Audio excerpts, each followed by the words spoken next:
स्वामी तुम्हीच करताय ना हे समज, तुम्हीच माझे आयो आहे.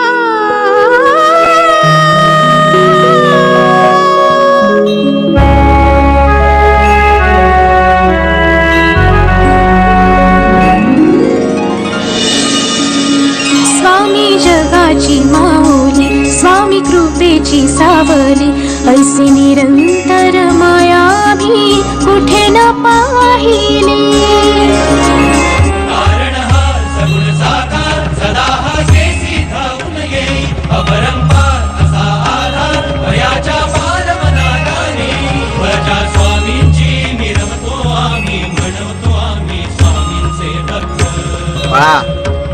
तू जराही घाबरू नकोस, मी सदैव तुझ्या पाठीशी आहे.